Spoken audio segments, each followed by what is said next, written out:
A couple of weeks ago, I started having issues falling asleep. I could be awake up until 4 in the morning, and I had to wake up to go to work at 6 in the morning. So I had minor insomnia.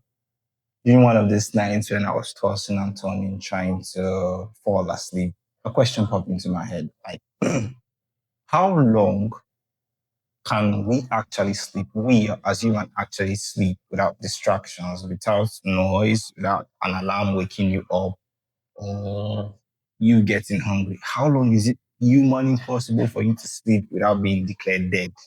And that's the basis of this episode's question.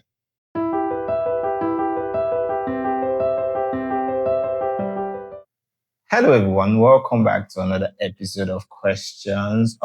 Today's episode, we'll be talking about the theory of endless sleep and your internal sleep clock.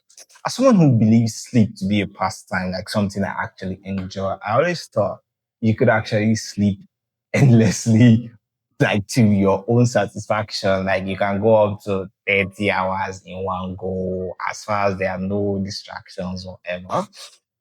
Well, ultimately, as I dive into the research, I'm beginning to see that that is not true, not even in the slightest.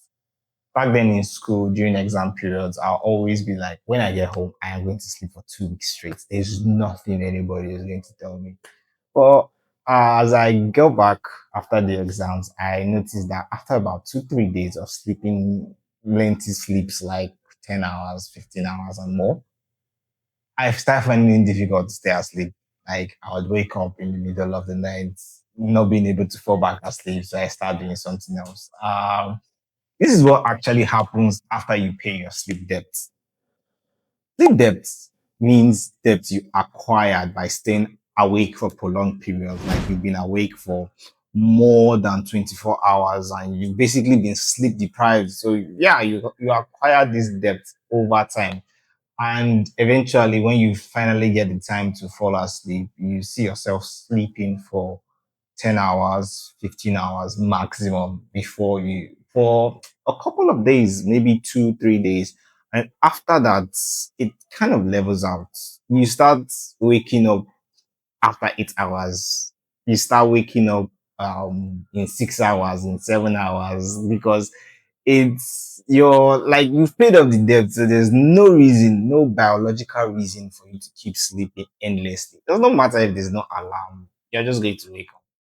A study in the 80s was able to support this claim, stating that after you've acquired sleep debt or being awake for more than 24 hours, you have to pay back by sleeping 10 to 20 hours for 3 to 4 days. And then after that, you have your internal sleep clock reconfigures and you're back to 8 hours to 8.5 hours. Another research by sleep researcher William C. Dement also states that after this sleep debt has been paid, the internal sleep clock tends to wake you up 8 hours, 8.5 hours into sleep in one bout. But this does not necessarily mean you can't sleep 30 hours is impossible because I have only 24 hours a day. You can't sleep for, let's say, 15 hours in a day. It is possible, but one bout like sleeping for 15 hours straight, that is not possible. You cannot do that. The internal sleep clock will wake you after 8 hours. Maybe you stay awake for about 2 hours and then go back to sleep. So yeah, it's possible to actually acquire to sleep more than 15 hours in a day, cumulative. But in a single bout, it's impossible after you've paid your sleep debt, except you have a sleep condition or any about that. Oh, and about my insomnia, it turns out I was just a little homesick. So a call for my mom and my dad actually helped me with that. That's all for today. Thank you for joining me on questions. See you next time and make sure you have a lovely week.